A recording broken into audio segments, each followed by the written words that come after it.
an ends meet. How are you going to make an organization based on your 9 to 5 money? True. You understand? So I want to say we should go through with opening up a Kickstarter and or something of the sorts, because a 9 to 5 job is, that's for your family, and how much money can you really take from that? That was definitely Yeah, and I mean, you could always do fundraisers and stuff like that. And we're also looking through the fundraiser line too. Yeah. Of course, the big names like a Kickstarter and stuff. Yeah, they take a certain percentage too. So yeah, we can do fundraisers. We can do a number of things. But right now, it's just hardcore advertising and trying to set ourselves above the rest. Yeah. Have you thought about partnering with another organization? If it will help, we are looking. Obviously, I should say it always helps. Yeah, it always helps. Yes. We're looking into a few prospects to possibly help us that are around town. Obviously, we were at the Dynasty last night. That was a good show, actually. Yeah, we did that. Got to give Chris Envy and Mike King their props. Mm-hmm. They are doing a really good thing, and so pretty much we want to learn pretty much from the independents that are around. Yes. That's one reason to go to shows, learn off of them, see what they do, see what we can do, kind of collaborate stuff.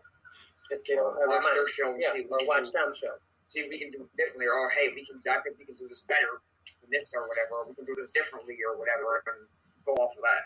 Yeah, so much feed off of them. Yes. So there seems like there's a lot of promotions popping up in Utica area. There's one coming up in a couple weeks, New York Championship Wrestling. Several others in the area. There's one in Rochester, one coming up in Potsdam. Do you feel like this is going to hurt or help your company? I think it'll help. That could be like a double-edged sword. I mean, yeah, everybody. Yeah. It can help us at the same time, but also hurt us. Right. It can, just because we can learn more off of it next month. Maybe we could get in with the other promotions to, help one, help the other.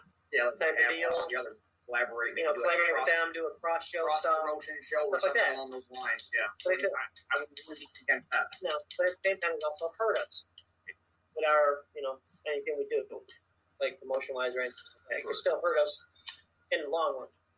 We're willing to take risks. Yep. And Sean, your background in the other company, how will that help the UWO? How wouldn't it? I mean, how would it help?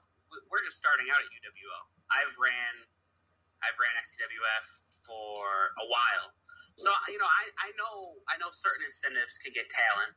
I know certain talent that want to do this. They just they want to see what UWO has to offer right now. And I'm a pretty smart individual. I know right from wrong. I know what people like to hear, and I know what people like to see. I know what can drag people in as a crowd to watch this. It's not going to be none of this. I'm going to kick your butt. You know what I mean? It's going to be raw, and it's going to be intense. It's going to be something that people want to see. So, you asked the question, do you think other federations can hurt us? Of course, but they're not going to be as raw as we are. They're not going to be as extreme as we are. You understand? Yeah. We're going to be set on a different standard than any other federation that's going to be our competition. We have to stand above everybody. That's true. Yep. Very true. And you're never going to be successful if you're scared. You know what I mean? You're never going to be successful if you stay in your comfort zone. Nope. No, you got to venture out. Think outside the box. And unfortunately, there's more negativity out there than there is positivity. But you have to hit the correct demographic for this. You have big names. You know who I'm talking about. TNA. You have 2CW is huge. You have WWE, obviously, but they're all a different demographic than what we hope to be. True. We want to have something that you can bring kids to it, but maybe a certain hour of that or maybe a certain show is going to be a higher demographic. I know when I watch WWE, right? When I hear, I don't know, Strowman, he's on the mic, and, you know, he's, 330 pounds? 385. 385. And I hear him say something like, I'm going to kick your butt. You know, come on. That embarrasses me, you know? But I understand from their standpoint and their shareholders, they want something that's family friendly. And this will be family friendly. But it's also going to be, you know, for a different demographic. Yeah. Yes. So you're looking for a more extreme style? Yeah, it's more edgier, extreme style that I grew up watching. Yeah. Like the real hardcore stuff. I mean, like you said, we'll have like family friendly. Like we'll have like not every single match is going to be like a stipulation match per se. No. We'll have our basic regular one-on-one matches or tag team matches. Then we'll also have like stipulation matches too. Like no DQs and stuff like like no that. disqualifications, no count outs, hardcore, or in our case, extreme. Yeah. You know, ladder matches, whatever, last man standing match, whatever. We'll have those typical matches as well. Yeah. Who knows? We may see something. We may do matches that people have never even thought of yet. We got a couple of them that came to mind last night. I was thinking about them. No, you might see, you might not. We'll find out. So it's a pretty big undertaking. How do you guys prepare to one, start this company, but two, to keep it running? Big thing is, what's that? Yeah. Merchandise, ticket sales. Yeah, merchandise and ticket Training sales. people, that'll be part of your major income for now. Like the cost of training on our merchandise sales. Definitely be another big income. I've actually done research that says when you open up a new company, you'll probably make more money on merchandise sales than you will ticket sales. People want that merchandise more than they want to see the show. So, yes, we are prepared for all different aspects to, you know, get this thing going. So what are your backgrounds? Where did you guys, like, what is your business background? What have you done prior to this? I've been in management most of my adult life. Like working, I was like assistant manager for a couple places or whatever. So I have like a management experience. I mean, now I don't work as a manager now, but I have a really good full-time job, which I guess I kind of manage because I'm like normal in there. But I have pretty good boss skills. I have like a lot of management history in my employment history in my lifetime. So my management history really isn't that big. I've only did it for a few short years, but I've did a lot of customer service. My biggest thing is my cooking job. That's the only thing I've ever really done. But then I started moving up the chain and started interacting with more people and just kind of learning off of them. That's the key right there. You have to interact with people. Yeah. That's one of the main keys. Company. As far as myself, you know, like we touched on many times, I had a higher ranking in XWF. Personally, I've always had, I don't want to say always, but, you know, I've had management positions, and my most recent position, I supervise, I'm a maintenance guy, but I supervise 8 or 9 people underneath me. So, you know, I understand pretty much, you know, the line between being cool with your employees, but also like, hey, you know, this is how things need to be done, and if you don't want to do it, you got to go. True. You know, I actually started SPC Maintenance, which is a local maintenance company prior to me getting hurt at work.